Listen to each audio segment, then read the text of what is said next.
గౌరవ రాష్ట్ర ముఖ్యమంత్రి వర్యులు శ్రీ రేవంత్ రెడ్డి గారికి, గౌరవ సభాపతి గడ్డం ప్రసాద్ కుమార్ గారికి, గౌరవ రాష్ట్ర మంత్రివర్యులు శ్రీ పొన్నం ప్రభాకర్ గారికి, గౌరవ పార్లమెంటు సభ్యులందరికీ, గౌరవ శాసనసభ్యులందరికీ, గౌరవ రాష్ట్ర ప్రభుత్వ సలహాదారులందరికీ, ముఖ్యంగా ఈ సంక్షేమ శాఖకు సంబంధించినటువంటి ప్రిన్సిపల్ సెక్రటరీ దగ్గర నుంచి ఈ రెసిడెన్షియల్ సొసైటీకి సంబంధించిన కార్యదర్శి, మిగతా సిబ్బంది అందరికీ, ఈ కార్యక్రమంలో అవార్డులు అందుకున్నటువంటి విద్యార్థులందరికీ, వారిని అందరినీ ఆశీర్వదించడానికి ఇక్కడికి వచ్చేసినటువంటి పెద్దలందరికీ, పాత్రికేయ మిత్రులకి, శ్రేయోభిలాషులకి అందరికి కూడా ముందుగా నా హృదయపూర్వకమైనటువంటి నమస్కారాలు.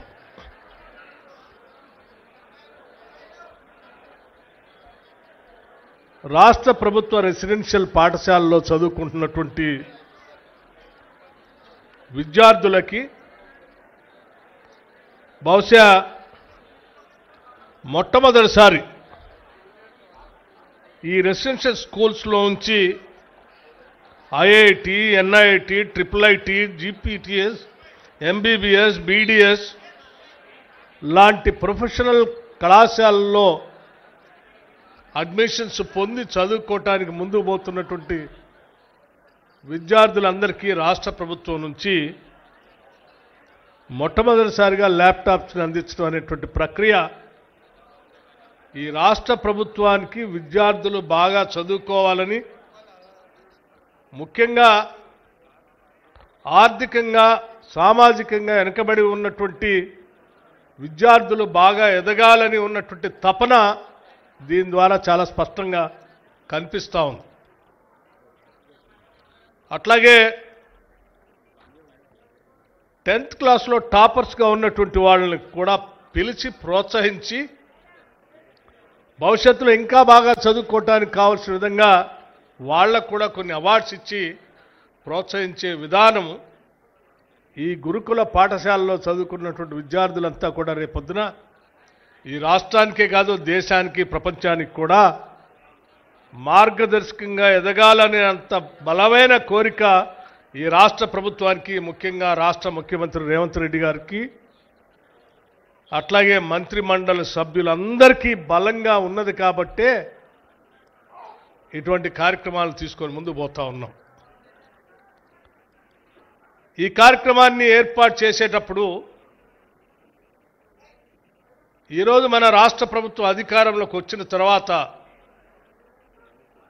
ఇందిరమ్మ ప్రభుత్వం, ప్రజాప్రభుత్వం, పేదల ప్రభుత్వం, మనసున్న ప్రభుత్వం, ఈ ప్రభుత్వం అంతా ఆలోచన చేసి చేసిన పనులు ఒకసారి తప్పనిసరిగా మీ అందరితో కూడా పంచుకోవాలని అనుకుంటున్నాను. బహుశా నాకు తెలిసి రాష్ట్ర ప్రభుత్వ చరిత్రలో కానీ, ఉమ్మడి రాష్ట్ర ప్రభుత్వ చరిత్రలో కానీ ఎస్సీ ఎస్టీ సబ్ ప్లాన్కు సంబంధించి తూచా తప్పకుండా నిధుల్ని కేటాయించడమే కాదు, ఖర్చు చేయటానికి కూడా ఆలోచన చేసినటువంటి ప్రభుత్వం ఇంతవరకు లేదు. కేవలం రేవంత్ రెడ్డి గారి నాయకత్వంలో ఉన్నటువంటి తెలంగాణ ఈరోజు ఈ ప్రభుత్వం తప్ప. ఎందుకనంటే నేను ఉప ముఖ్యమంత్రిగా ఆర్థిక శాఖ చూస్తున్నటువంటి వ్యక్తిగా చెప్తా ఉన్నాను.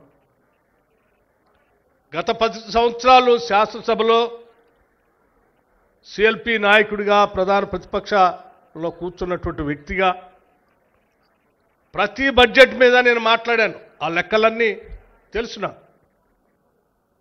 అంతకుముందు ఉమ్మడి రాష్ట్రంలో కూడా ఈ SC sub plan ST sub plan తీసుకొచ్చినటువంటి కార్యక్రమంలో భాగంలో కూడా ఆనాటి కాంగ్రెస్ ప్రభుత్వం చట్టం తీసుకుని వచ్చిన తర్వాత ఆనాడు దామోదర్ రాజనరసింహ గారి నాయకత్వంలో ఆనాటి కాంగ్రెస్ ప్రభుత్వం ఒక చట్టం ఏర్పాటు చేయడానికి వేయటం, వారిచ్చినటువంటి సూచనలు శాసనసభలో ఆనాడు నేను డిప్యూటీ స్పీకర్గా చట్టాన్ని పాస్ చేసినటువంటి వ్యక్తిగా ఆనాటి నుంచి ఈనాటి వరకు చూస్తూ ఉన్నాను. మధ్యలో సరే రాష్ట్ర ఉద్యమాల సందర్భంగా దాన్ని ఆనాటి ఉమ్మడి ప్రభుత్వంలో కొద్దిగా గొప్ప అమలు చేశారు. కానీ రాష్ట్ర విభజన జరిగిన తర్వాత 10 సంవత్సరాలు టీఆర్ఎస్ ప్రభుత్వంలో ఈ సబ్ ప్లాన్కి సంబంధించిన నిధుల్ని పూర్తిగా గాలికి వదిలేసి ఈ వర్గాల్ని మాయలో భ్రమల్లో పెట్టి బతికారు తప్ప ఏమీ చేయలేదు. రాష్ట్ర బడ్జెట్లో దాదాపు 40,232 కోట్ల రూపాయలు ఎస్సీ సబ్ ప్లాన్ కింద ఈ సంవత్సర బడ్జెట్లో కేటాయించడం అనేది మామూలు విషయం కాదు. ఇది అంతేకాదు, గత ప్రభుత్వాల హయాంలో రూపాయి ఖర్చు పెట్టకపోతే దాన్ని క్యారీ ఫార్వర్డ్ చేయమని చట్టం చెప్తుంటే కూడా చేయలే. కానీ మన ప్రభుత్వం, మన ముఖ్యమంత్రి, మన మంత్రిమండలి కుదరదు, మనం తప్పనిసరిగా అమలు చేయాల్సిందే అని చెప్పి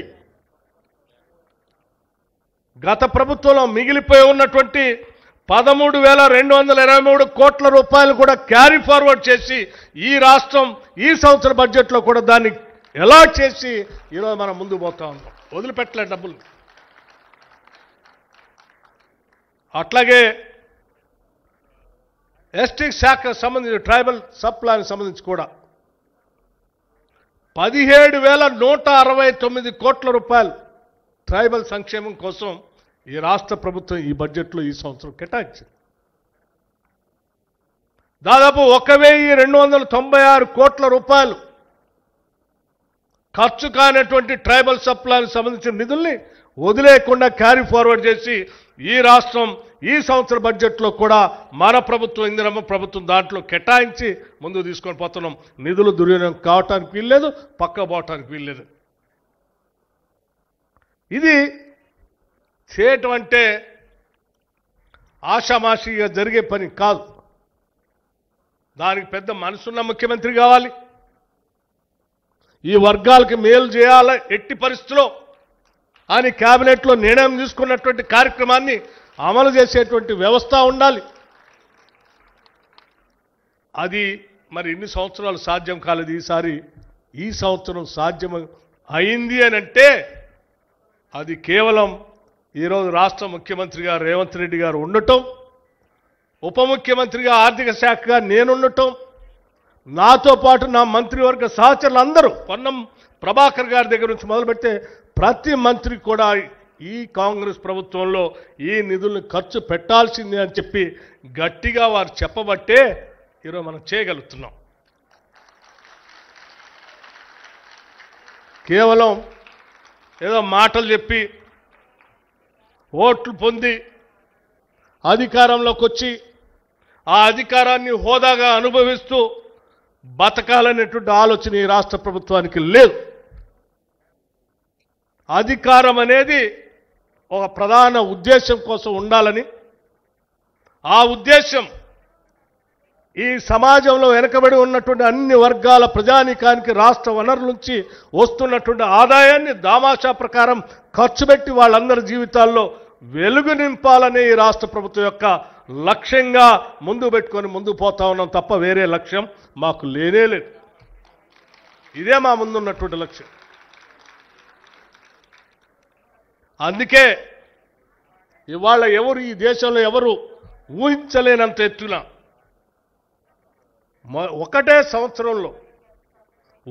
సంవత్సరంలో దాదాపు 100 పైబడి యంగ్ ఇండియా ఇంటిగ్రేటెడ్ రెసిడెన్షియల్ స్కూల్స్ని ఒక్కొక్క స్కూలు 200 కోట్ల రూపాయలతో, not 1 crore, 2 crores, 3 crores or 20 crores, 200 crores 200 కోట్ల రూపాయలతో కనీసం 25 ఎకరాలకు తగ్గకుండా ప్రపంచంలో ఉన్నటువంటి ఏ ప్రైవేట్ స్కూల్ కూడా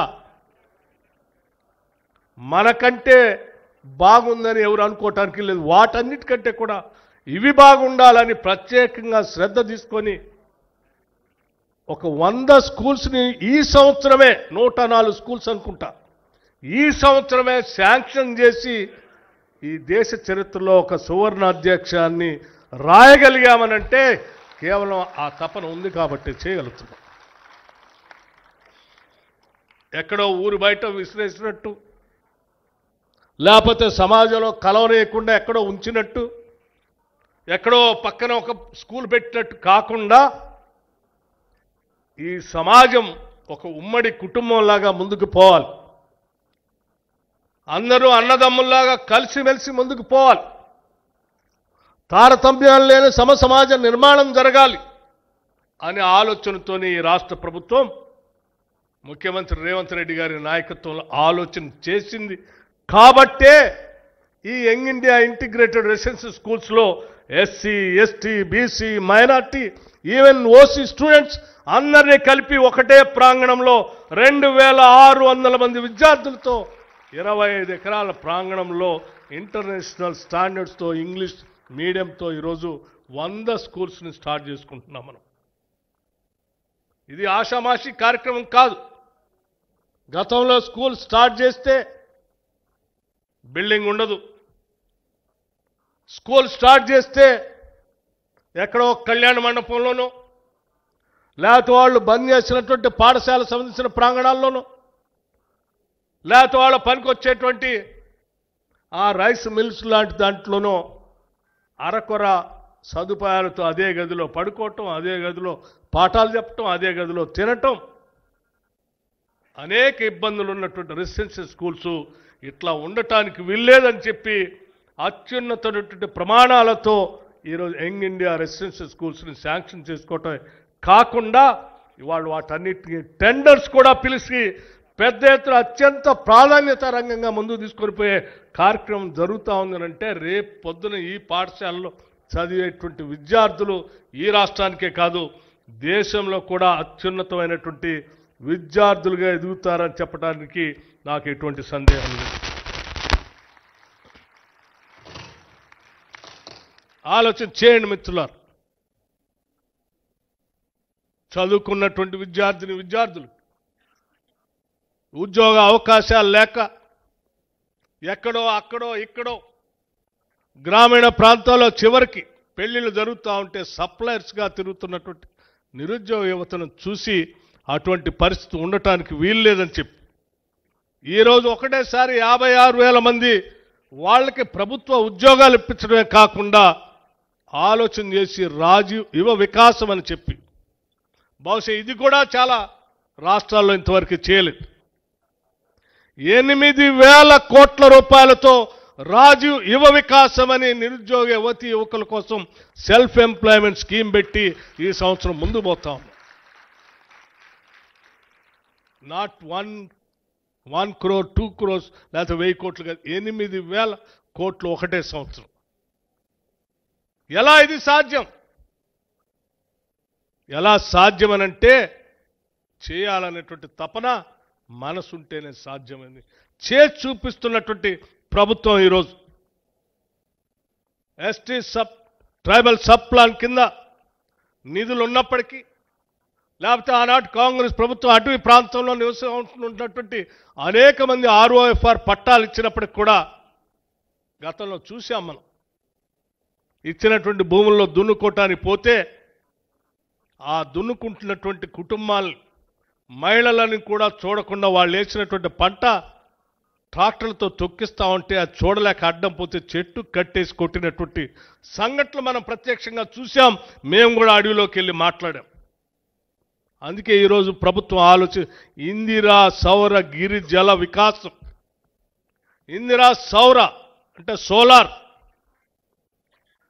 ఇందిరా సోలార్ గిరి జల వికాసం అని ఈ రాష్ట్రంలో ఉన్నటువంటి గిరిజన కుటుంబాల మొత్తానికి ఆనాడు రాష్ట్ర ప్రభుత్వాలు పంపిణీ చేసిన 6,70,000 ఎకరాలకి ఈరోజు ఉచితంగా సోలార్ పంప్ సెట్లు పెట్టడమే కాకుండా డ్రిప్ ఇరిగేషన్, స్ప్రింక్లర్స్, అట్లాగే ప్లాంటేషన్, హార్టికల్చర్ సంబంధించి 12,500 కోట్ల రూపాయలతో ఈ పథకాన్ని తీసుకొని ముందుకు పోతా ఉన్నాం.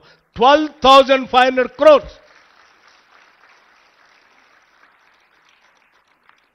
ఇవి మరి ఆదాయం గత 10 సంవత్సరాలు లేదా, ఈ సంవత్సరం వచ్చిందా? కాదే. గత 10 సంవత్సరాలు కూడా ఈ ఆదాయం ఉంది, ఇంతకంటే బాగా ఉంది. తీసుకొచ్చిన 7,7,5 లక్షల కోట్ల అప్పు కూడా ఉంది. అది ఆదాయం రెండు కలిపితే కూడా ఇటువంటి కార్యక్రమాలు చేయలేవాళ్ళు,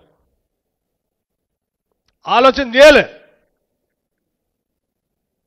ఇప్పుడు మన మిత్రుడు మాట్లాడుతూ చెప్పాడు, 10 సంవత్సరాలు ఇటువంటి రెసిడెన్షియల్ స్కూల్లో చదువుతున్నటువంటి విద్యార్థులకి డైట్ ఛార్జెస్ పెంచలే, వాళ్ళు కాస్మెటిక్ ఛార్జెస్ పెంచలే. రాష్ట్రంలో అన్ని రంగాల్లో పెరుగుతున్నటువంటి ధరలకు అనుగుణంగా రేట్లు పెంచుతున్నారు. కానీ పేద బిడ్డలు చదువుకుంటూ తింటున్నటువంటి రెసిడెన్షియల్ స్కూల్స్లో సంబంధించినటువంటి భోజనానికి సంబంధించి మాత్రం ఎక్కడ పెంచలే.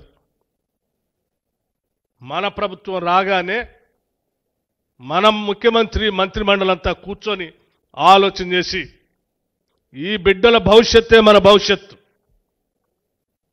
వాళ్ళ కోసం మనం ఆలోచన చేయాలని చెప్పి ఒకటేసారి కమిటీ వేసి 15 రోజుల్లో రిపోర్ట్ తెప్పించి 40% డైట్ ఛార్జెస్ని పెంచినటువంటి చరిత్ర ఈ ప్రభుత్వాన్ని.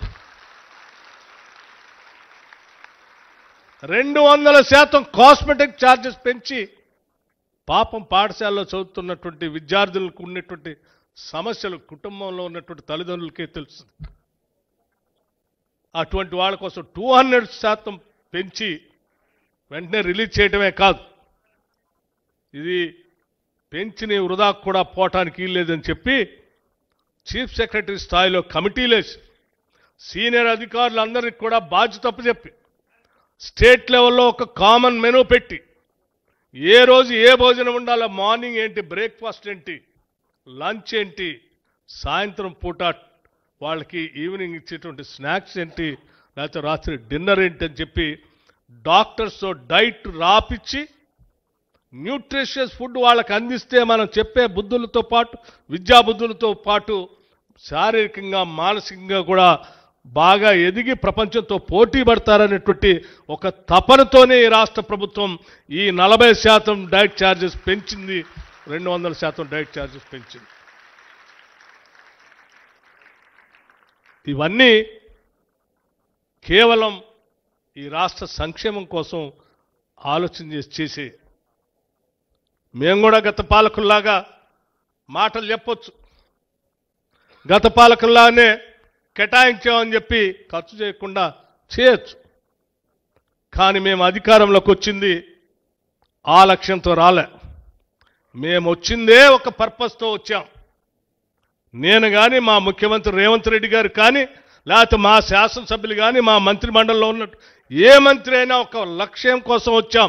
ఈ రాష్ట్రం అభివృద్ధి చెందాలని, ప్రత్యేక రాష్ట్రం ఏర్పడితే ఇక్కడ ఉన్న వనరులన్నింటినీ కూడా ఈ రాష్ట్ర ప్రజలకు ఉపయోగించాలని, వెనకబడి ఉన్నటువంటి వర్గాలన్నీ కూడా అభివృద్ధి చెందాలని, ఒక సామాజిక తెలంగాణ ఏర్పడాలని, ఈ సమాజంలో ఉన్నటువంటి వెనుకబడినటువంటి ఈ వర్గాలన్నీ కూడా తలెత్తుకొని ఆత్మగౌరవంతో బతకాలని, ఆ బతకటం కోసమే ఈ రాష్ట్రాన్ని కాంగ్రెస్ పార్టీ సోనియా గాంధీ గారి నాయకత్వంలో ఇచ్చిందని, ఆ ఇచ్చిన లక్ష్యాన్ని నెరవేర్చడం కోసమే ఈరోజు మేము అధికారంలోకి వచ్చాం తప్ప మాకేదో అధికార కాంక్షతోనో అధికారం అనుభవించడానికి రాలేదు. ఈ అధికారాన్ని బాధ్యతగా భావించి పనిచేస్తూ ఉన్నాం.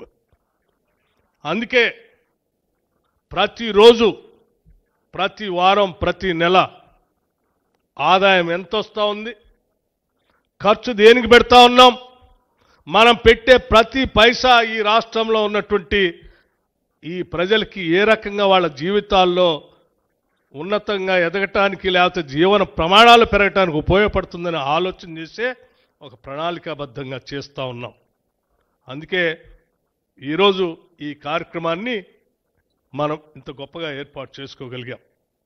ఇవే కాదు, ఇంకా భవిష్యత్తులో చాలా కార్యక్రమాలు ఉన్నాయి. భూభారతి తీసుకొచ్చారు. మొన్న చెప్తా ఉన్నారు, ఆనాటి కాంగ్రెస్ ప్రభుత్వాల్లో పంపిణీ చేసినటువంటి అసైన్డ్ భూములను కూడా బయటికి తీసి చాలా పంచాలనేటువంటి ఆలోచనతో ఈ కాంగ్రెస్ ప్రభుత్వం ఆలోచన చేస్తా ఉంది. అంతిమంగా ఈ రాష్ట్రంలో ఒక సామాజిక న్యాయం కోసం ఇవాళ పెద్ద ఎత్తున కాస్ట్ సెన్సస్ చేశాం. ఈ కాస్ట్ సెన్సస్తో సమాజంలో ఏ వర్గాలైతే వెనకబడి ఉన్నారో, ఎవరైతే వనరులు అందుకోలేకుండా ఉన్నారో వాళ్ళందరి గురించి ఆలోచన చేసి ఆ లెక్కల దామాషా ప్రకారం భవిష్యత్తులో ప్రణాళికలు తయారు చేస్తాం. ఆ ప్రణాళిక ప్రకారం ఈ రాష్ట్ర సంపదని, వనరుల్ని ప్రజలందరికీ సమానంగా పంచే కార్యక్రమంలో ముందుకు పోతామని చాలా స్పష్టంగా చెప్తా ఉన్నాం. ఇది ప్రజాప్రభుత్వం, ప్రజల ప్రభుత్వం, పీపుల్స్ గవర్నమెంట్. ఇది ప్రజలకే అంకితం. ఇది దొరలకో దేయాలకో అంకితం కాదు. ఇది ప్రజలకే అంకితం. ఇది ప్రజల కోసమే పనిచేస్తుందని చెప్పి మీ అందరికీ మేము మాటిస్తూ, ఈ పాఠశాలలో చదువుకునేటువంటి విద్యార్థులందరూ కూడా మీ తల్లిదండ్రులు మీ పైన చాలా ఆశలు పెట్టుకున్నారు. మీ తల్లిదండ్రులతో పాటు మేము కూడా చాలా గొప్ప గొప్ప ఆశలు పెట్టుకున్నాం. బాగా ఎదగాలని, ఎదిగి మీరు అద్భుతమైనటువంటి పేరు ప్రఖ్యాతులు మీ కుటుంబానికే కాదు ఈ రాష్ట్రానికి కూడా తీసుకొని రావాలని, ఈ తీసుకొని వచ్చేటువంటి క్రమంలో మీకోసం ఎంత ఖర్చు పెట్టడానికైనా ఈ ప్రభుత్వం సిద్ధంగా ఉంది అని చెప్పి సవివరంగా మీ అందరికి మనవి చేస్తూ సెలవు తీసుకున్నాను. జై హింద్.